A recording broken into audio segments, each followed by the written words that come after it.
ప్రభు నామమున అందరికి వందనాలు. ఈ దినము దేవుని యొక్క వాక్యము, వాగ్దానము.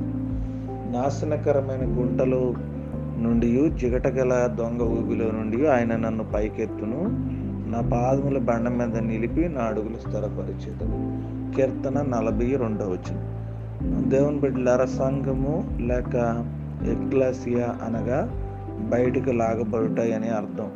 ఒకవేళ బంగారము, వెండి, ఇనుము, ఇత్తడి, ప్రశస్తమైన వజ్రాలు, ముత్యాలతో చేయబడిన వివిధ రకాలైన వస్తువులు గల పెద్ద కుప్ప సమీపమున ఒక అయస్కాంతమును ఉంచారనుకోండి. కేవలం తుప్పు పట్టిన మురికి మేకు మాత్రమే అయస్కాంతం ద్వారా బయటకు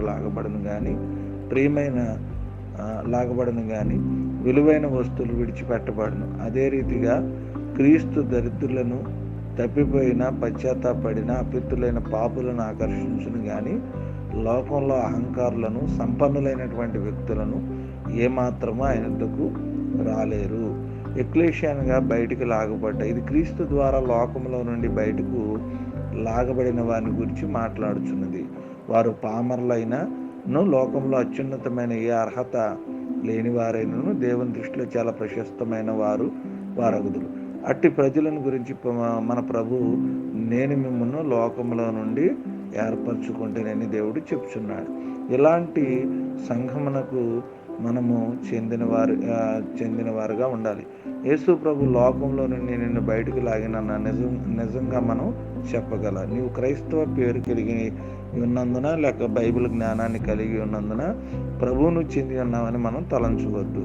నీ హృదయంలో, నీ జీవితంలో మార్పు ఉండాలని నీవు దేవుని బలమైన హస్తములచే బయటికి లాగబడినప్పుడు లోక సుఖములు మనల్ని ఆకర్షించే విధంగా ఉండకోకుండా చీకటి నుంచి మనం బయటపడి పాపం యొక్క బలం నుండి విడిపించగలిగితే మనము దేవుని చిత్తాన్ని నెరవేర్చేటువంటి వారంగా ఉన్నాం దేవుని బిడ్డలారు. అందుకనే బైబిల్ ఏమని చెబుతుంది అంటే, ఆయన మనల్ని నాశనకరమైన గుంటలో నుండి, జీటగల దొంగ ఊబిలో నుండి ఆయన మనల్ని లేవనెత్తాడు. పాపము లోకంలో ఉన్నప్పుడు, స్థిరత్వం లేని జీవితంలో, అవిధేయత, అజ్ఞానంలోంచి దేవుడు మనల్ని లేవనెత్తి నాశనమైపోకుండా మనల్ని బండ మీద నిలబెట్టాడు దేవుని బిడ్డలారు. ఆ బండ అనేటువంటి క్రీస్తు అనే సంఘంలో మనం ఉంటూ దేవుని ఆశీర్వాదాలు పొందుకునే కొద్ది మాటలు దేవుడు మన వెనుకల్లో ఫలించి ఆశీర్వదించును గాక. ఆమేన్, ఆమేన్, ఆమేన్.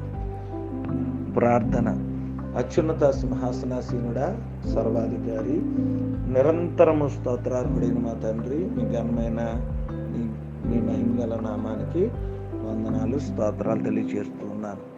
రాత్రంతా కూడా మీరు కాచి కాపాడి ప్రభా, గతించిన నెలంతా కూడా మీరు కాచి కాపాడి మరొక శ్రేష్టమైనటువంటి ప్రభానైన నెలను, మొదటి దినాన్ని మీరు అనుగ్రహించినందుకు మీకే స్తోత్రాలు, వందనాలు తెలియజేస్తున్నాను.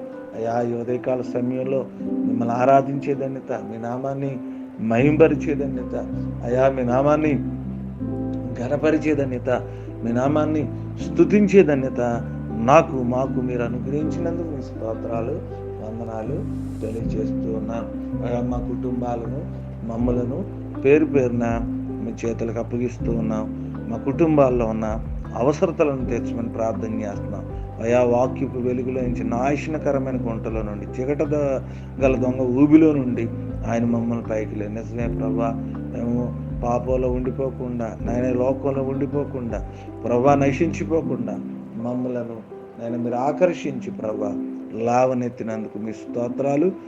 మమ్మల్ని జ్ఞాపకం చేసుకున్నందుకు మీకు వందనాలు తెలియజేస్తున్నాం. ప్రభా, ఈ దినపు మా అవసరతలు, ఈ నెల వాగ్దానాల గురించి, ఈ నెలలో ఉన్న కార్యక్రమాల గురించి ప్రభా మేము విజ్ఞాపన మరియు ప్రార్థన చేస్తూ ఉన్నాం. ప్రభా, మీ కృప, మీ కటాక్షము, మీ ప్రసన్నత మీరు మాకు తోడుగా ఉంచమని వేడుకుంటూ విజ్ఞాపన చేస్తున్నాం. మా అవసరతలన్నీ ప్రభా తెచ్చమని ప్రార్థన చేస్తాం. ఈరోజు జన్మదినం, వివాహ దినాలు జరుపుకునే బిడ్డలు జ్ఞాపకం చేసుకోండి.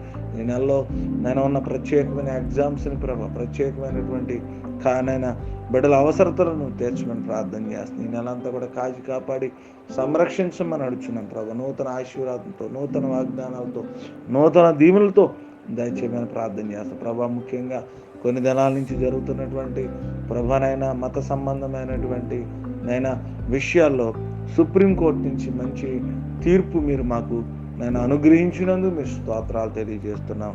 నేను ఎవరు రాజకీయాలు చేయకుండా సహాయం చేయమంటారు. మా రాష్ట్రాన్ని, మా దేశాన్ని ప్రభా మీరే కాచి కాపాడి మీ కృపలో నడిపించమని నేను సమస్త మహిమకంతా ప్రభావాలు చెల్లిస్తూ ఇదైన దీవెనలతో మమ్మల్ని నింపమని ప్రార్థన చేస్తున్నామని అడుగుచున్నాను తండ్రి. ఆమేన్, ఆమేన్, ఆమేన్.